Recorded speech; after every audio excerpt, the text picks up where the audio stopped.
Hi, நாங்கள் தான் உங்கள் சந்துரு அண்ட் பரு யூடியூப் சேனல். இன்றைக்கி என்ன வீடியோ பார்க்க போகிறோன்னா, நிறைய பேர் பார்த்துருப்பீங்கன்னு நினைக்கிறேன்.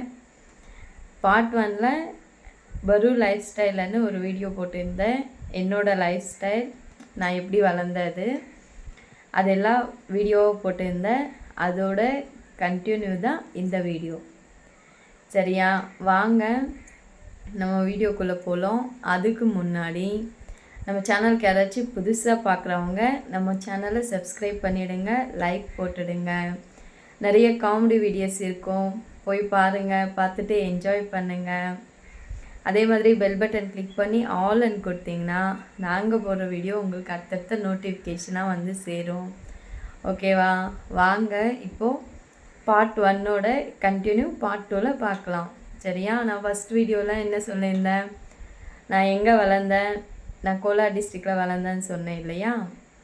கோலார் டிஸ்ட்ரிக்டில் வளர்ந்தேன், எங்கே படித்தேன் அது கண்டினியூவாக பார்க்கலாம். ஓகே, இப்போது நான் சொன்னேன் இல்லையா, அந்த வீடியோவில் நாங்கள் அப்பா அம்மாவுக்கு சண்டை வந்துச்சு. அதனால் நான் பெரியம்மா வீட்டில் இருந்து படிச்சுட்டு இருந்தேன்னு சொன்னேன் இல்லையா. அங்கே நான் ஒருத்தி மட்டும் இல்லை, எங்கள் பெரியம்மா பெரியப்பாவுக்கு பொம்பளை பசங்க இல்லை, நான் ஒரே பொண்ணு தான். அம்மா கூட பிறந்தவ 3 பேர், 3 அக்கா தங்கச்சிங்க. பெரியம்மாவுக்கு 3 பையன். அம்மாவுக்கு நான் சொன்னேன் இல்லையா பார்ட் 1ல் ஒரு பையன் இறந்துட்டாங்க. அப்புறம் நான், என் பின்னாடி ஒரு பொண்ணு, அந்த பொண்ணு இறந்துட்டாங்க. நான் ஒரே பொண்ணு அம்மாவுக்கு. என் சித்திக்கு 2 பையன். பெரியம்மாவுக்கு பொண்ணுங்க இல்லை, பையன் மட்டும்தான். அதே மாதிரி சித்திக்கும் பொண்ணுங்க இல்லை, பையன் மட்டும்தான். சரியா, நான் ஒரே பொண்ணு. அவங்க வீட்டில் தான், பெரியம்மா வீட்டில் இருக்கிறப்போ நானும் எங்கள் 3 அண்ணாங்க தான் இருப்போம். பெரிய அண்ணா அப்போ என்ன படிச்சுட்டு இருந்தாங்கன்னு எனக்கு ஞாபகம் இல்லை. ஆனால் 2வது அண்ணா 3வது அண்ணா என் கூட தான் படிச்சுட்டு இருந்தாங்க. எனக்கு அவங்களுக்கு ஒரு 5 வயசு தான் டிஃப்ரென்ஸு. ஆனால் நல்லா தெரியும் எனக்கு அண்ணா அவங்களுக்கு எல்லாம். லாஸ்ட் அண்ணானா ரொம்ப க்ளோஸ் தான். அப்போது நானும் என் 2வது அண்ணா 3வது அண்ணா 3 பேருமே போவோம் ஸ்கூலுக்கு. டெய்லி ஸ்கூலுக்கு போயிட்டு வரும்போது எங்கள் அண்ணா கிட்ட ஒரு சைக்கிள் இருந்துச்சு. இங்கே கர்நாடகா சைடெல்லாம் 8th சைக்கிள் கொடுப்பாங்க, பையனுக்கும் சரி பொண்ணுக்கும் சரி. 8th ஸ்டாண்டர்டு சைக்கிள் கொடுப்பாங்க. இந்த பக்கம் எப்படின்னு எனக்கு தெரியாது. அந்த கர்நாடகா சைடில் கவர்மெண்ட் ஸ்கூலில் படித்தான். 8th ஸ்டாண்டர்ட் ஹை ஸ்கூல் சொல்லுவாங்க இல்லையா, 8th ஸ்டாண்டர்டில் அப்போது ஒரு சைக்கிள் கொடுப்பாங்க. அந்த சைக்கிளில் தான் நாங்கள் போவோம். யார் நானும், எங்கள் 2வது அண்ணன், என் 3வது அண்ணன் 3 பேருமே போவோம். போயிட்டு ஹை ஸ்கூல் வேறு இடத்துல இருக்கும், middle school 1st standard to 5th ஒரு ஸ்கூலு, 6th to 10th ஒரு ஸ்கூலு. அப்போ எங்கள் அண்ணாங்க 2வது அண்ணன் 3வது அண்ணன் 2 பேரும் என்னை கொண்டு போய், ஏன்னா நான் சின்ன பொண்ணு இல்லையா, என்னை கொண்டு போய் அங்கே ஸ்கூல்கிட்ட விட்டுட்டு அப்புறம் எங்கள் 2 அண்ணாங்க ஸ்கூலுக்கு போவாங்க. சின்ன அண்ணாக்கிட்ட சைக்கிள் இல்லை, 2வது அண்ணாக்கிட்ட மட்டும்தான் சைக்கிள் இருந்துச்சு. அப்போது ஒரு நாள் என்ன பண்ணாங்க, டெய்லி போயிட்டு வந்துட்டு இருந்தோம். அன்றைக்கி கூட அதே மாதிரி தான் சைக்கிள் எடுத்துகிட்டு நானும் என் 2வது அண்ணன் 3வது அண்ணன் 3 பேருமே போனோம். போகிறப்போ என்னாச்சுன்னா, அம்ஸ் மாதிரி இருக்கும் இல்லையா, அந்த இடத்துல ரொம்ப அம்ஸ் ஆயிடுச்சு. எங்கள் 2வது அண்ணன் என்ன சொன்னால், சின்ன அண்ணக்கிட்ட சொன்னான், பாப்பாவை கெட்டியாக பிடிச்சிக்கோ, நான் மூவ் பண்ணுறேன்னு சொன்னான். அண்ணா பிடிச்சிட்டே தான் இருந்தான். ஆனால் அது என்னாச்சு, அது எங்கள் டைமாக என்னன்னு தெரியல. அந்த டைமில் என்னாச்சு, ஸ்லிப் ஆகி நான் கீழே விழுந்துட்டேன். முன்னாடி அண்ணாக்கு சைக்கிள் பிடிச்சிட்டே இருக்கான், பின்னாடி அண்ணா இருக்கான். ஆனால் நான் மட்டும் பார்த்தா கீழே இருக்கேன். கீழே விழுந்துட்டேன். கீழே விழுந்து பார்த்தா சரி ஒன்றுமே ஆகலை தானே நாங்கள் நினைச்சோம்.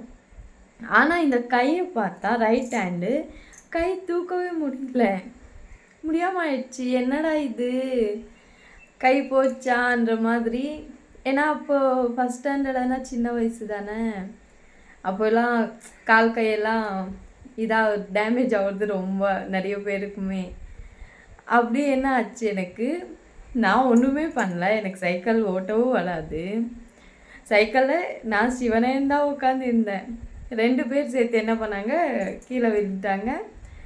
எனக்கு என்ன ஆச்சு, கை ஒடிஞ்சிருச்சு. கை ஒடிஞ்சப்போ அதுவும் அப்போ தெரியல கை ஒடிஞ்சிருச்சுன்னு. அப்புறம் தான் தெரியுது கை வீங்கும் இல்லையா, வீங்குது, நிறைய வலிக்குது ரொம்ப. என்னடான்னு பார்த்தா கை இது இப்போ கூட எனக்கு கொஞ்சம் சைடில் தான் ஆயிடுச்சு. அவ்வளோ இதாகிடுச்சு எனக்கு கை ஒடிஞ்சிடுச்சு. அவ்வளோதான், சாப்டர் க்ளோஸ். அப்புறம் வீட்டுக்கு வந்து சொன்னால் அண்ணாக்கு, பெரிய 2வது அண்ணாக்கு 3வது அண்ணாக்கு செம்ம அடி. பாவம், பாப்பாவை பத்திரமா கூட்டிட்டு போகணும் இல்லையான்னு. கை உடைஞ்சப்போ சரி அனு இப்போ எல்லாம் டாக்டர்கிட்ட தான் காமிப்பாங்க. அப்போது எனக்கு வந்து இந்த மொட்டை நாட்டுக்கோழி மொட்டை ஏதோ இலை போட்டு கட்டு போடுவாங்க. அந்த கட்டு தான் எனக்கு போட்டாங்க.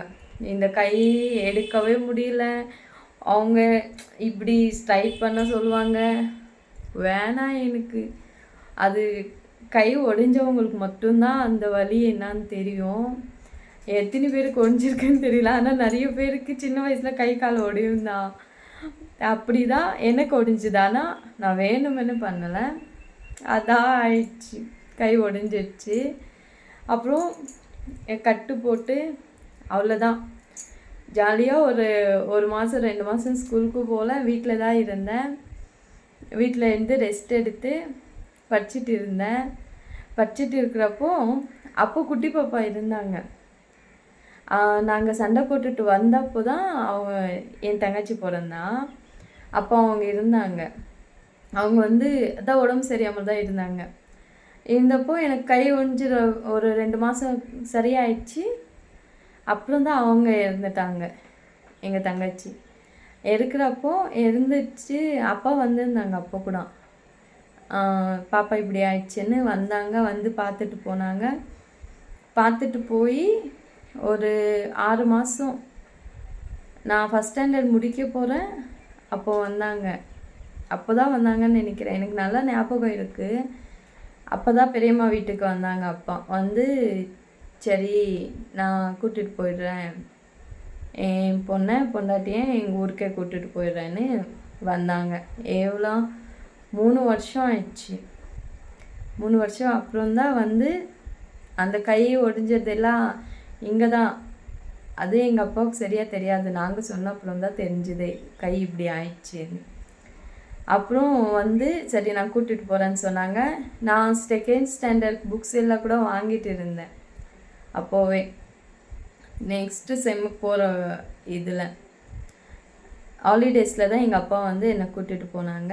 கூட்டிகிட்டு போய் அந்த புக்ஸ் எல்லாம் ரிட்டன் கொடுத்துட்டோம் எங்கள் பெரியம்மா வீட்டில்.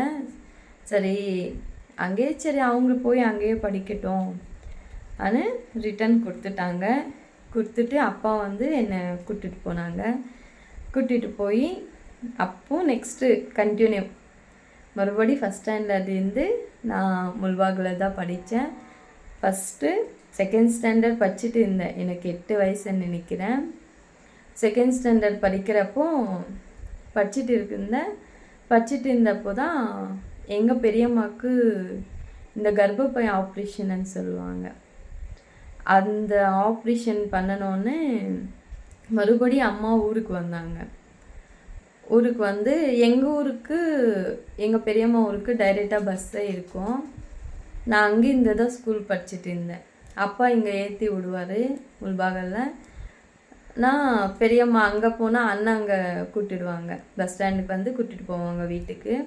அம்மா ஹாஸ்பிட்டலில் இருந்தாங்க. மறுபடியும் வீட்டில் வந்து பார்த்துக்கணும் இல்லையா, ஏன்னா பெரியம்மா அவ்வளோ செஞ்சுருக்காங்க, அவங்கள நாம் தானே பார்த்துக்கணும் அன்ற மாதிரி அம்மா அங்கே தான் இருந்தாங்க. நான் போயிட்டு தான் வந்துட்டு இருந்தேன்.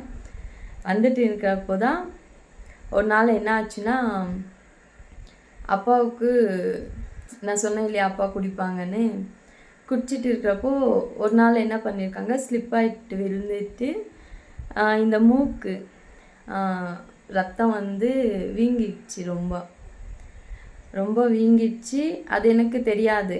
டெய்லி அப்பா பஸ் ஸ்டாண்டில் ஏற்றி விடுவாங்க இல்லையா, அன்றைக்கி அதே மாதிரி தான் வந்தாங்க.